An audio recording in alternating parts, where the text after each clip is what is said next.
السلام عليكم ورحمة الله وبركاته. أخباركم إيه؟ يا رب تكونوا بخير وفي أحسن حال وصحة وسعادة يا رب دايما. تعالوا كده نشوف الجمال ده. دورتنا دورة رمضان نزلتها أخيرا لأن كانت الأسعار زادت. عقبال ما طهرت وكده كانت الأسعار زادت. استنيت شوية لحد ما الأسعار نزلت وقلت إيه أنزلها. النهاردة أول يوم ليهم، أول يوم في الدورة. ما شاء الله. جبت كتكوت رص. كتكوت صراحة ايه، مناعته قوية وبسم الله ما شاء الله يعني في النشاط الحيوي. بصوا يا جماعة، انا استقبلتهم طبعا في الاول النهاردة على محلول معالجة جفاف. وابتديت ان انا ايه نزلت لهم كده حوالين الجدران كده اكياس كده، فتحتها وحطيت لهم عليها العلف علشان يطولوها وتبقى معاهم في كل مكان يروحوا هنا ياكلوا. تمام. والمية نفس الكلام.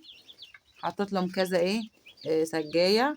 طبعا احنا عارفين ان الايام دي الجو ساقعة خالص، احنا مش هنستحملها. طيب انا دلوقتي عشان اعرف الكتكوت بتاعي وانا ماشي مظبوط حلو ولا لا، ازاي؟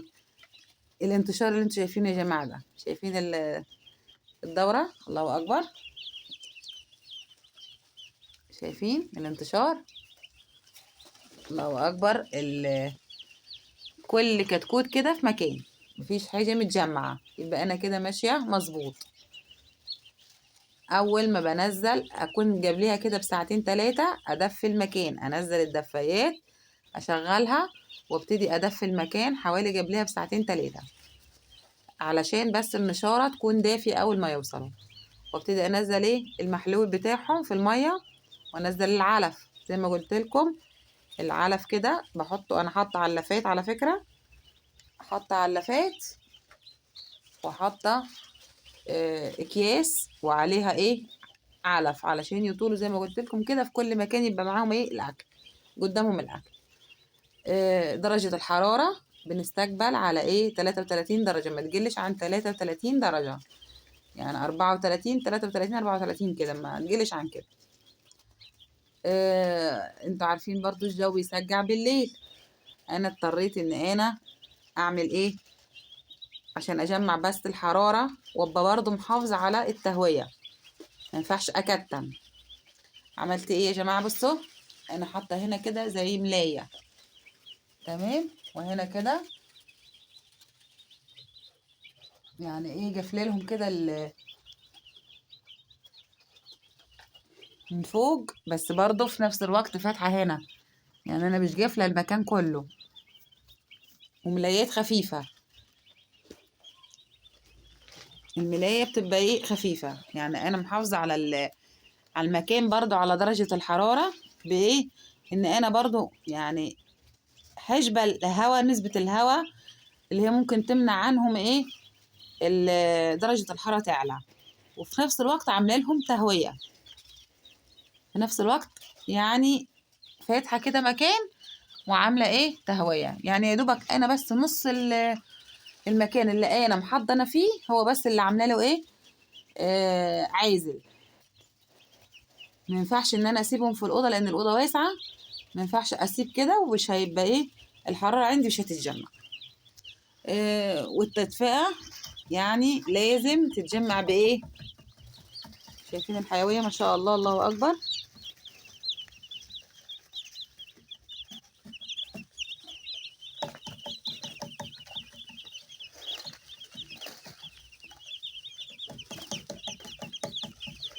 ما شاء الله الله اكبر.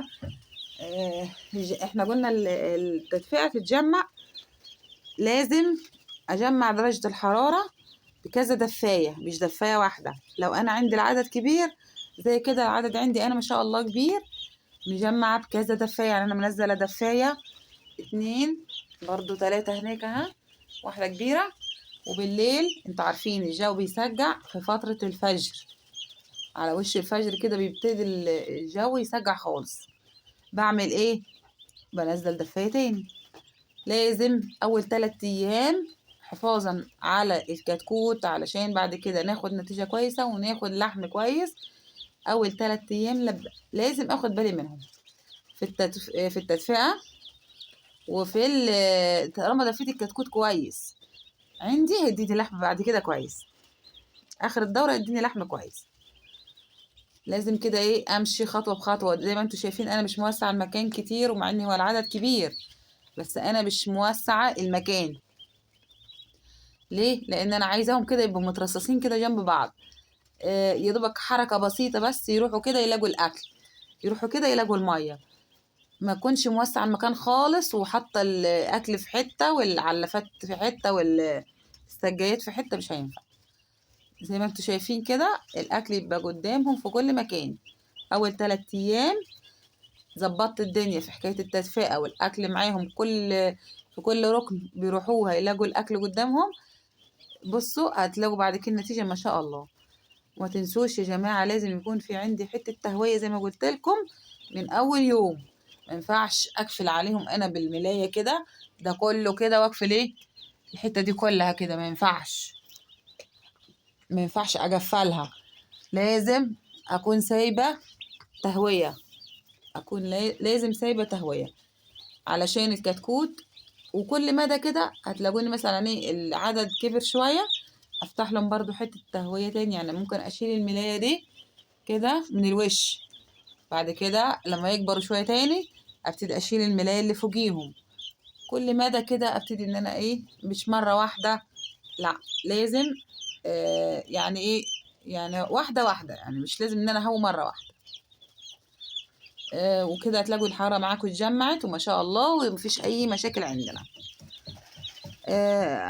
أولا إحنا إيه حكاية ال3 أيام الأولى بنحافظ عليهم.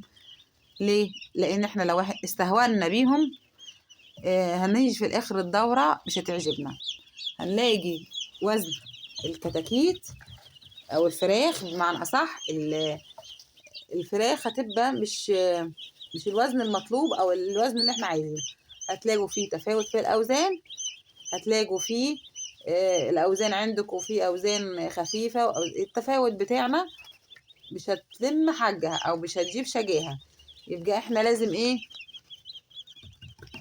لازم كده ايه نهتم بالتدفئة ونهتم بالتهوية في الأول، ونهتم كده بالأكل كده زي ما قلت لكم. بصوا هما بياكلوا ايه، بياكلوا ايدي.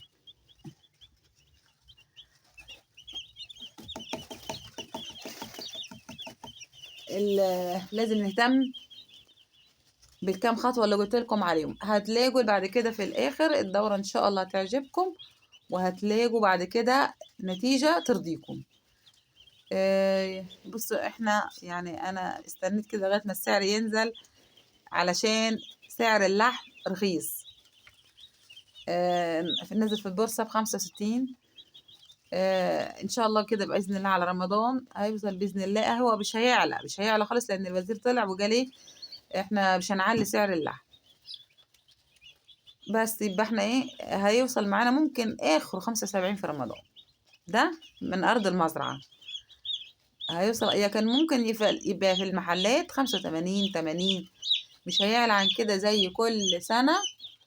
كل سنة كان بيعلى عندنا ايه فوق 100، بيوصل في المحلات فوق 100 الابيض. انا الدورة بتاعتي دي ان شاء الله تعالى هطلعها. مش هينفع اطلعها اول يوم ولا تاني يوم، لا ممكن تطلع تالت او رابع يوم في رمضان بإذن الله. ربنا بس يكملها على خير كده وايه وتعدي معانا على خير، وان شاء الله تطلع على خير معانا. زي ما انتوا شايفين يعني الموضوع بيصعب، بس احنا قلنا كده لازم نطهر كويس ولازم نحط جير مطفي زي ما انتوا شايفين كده. جير مطفي، ونحط النشارة بتاعتنا تكون مش اقل من 5 سنتي في الارض، مش اقل من 5 سنتي.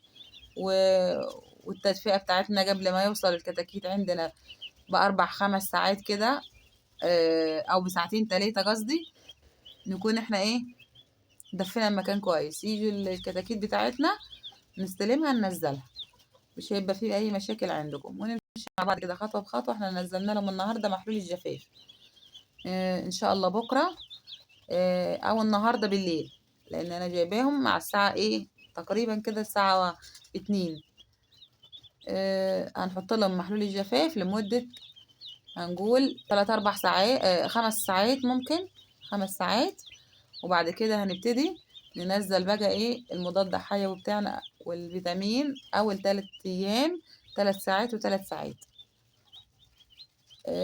وهنشتغل برضو على ال3 ايام اللي بعديهم. وبس ما بنزلش حاجة تاني بعد كده، هم اول 6 ايام بس. لكن لا بنزل بقى، طالما انا محافظة على حاجتي والدنيا تمام مش هواجه مشاكل. فتحت ومرة واحدة كده جيت فتحت عليهم او اهملت او كده، هلاقي مشاكل في الشتا دي. يبقى احنا ايه، لازم نبقى ايه واخدين بالنا من التدفئة والتهوية، لان هي دي سبب المشاكل كلها. والرطوبة بتاعتنا دي سبب المشاكل كلها في الدورة. حافظنا عليهم هنلاقي الدورة بتاعتنا طلعت تمام ومفيش اي مشاكل عندنا. يا ريت كده الفيديو بتاعنا النهارده يكون عجبكم.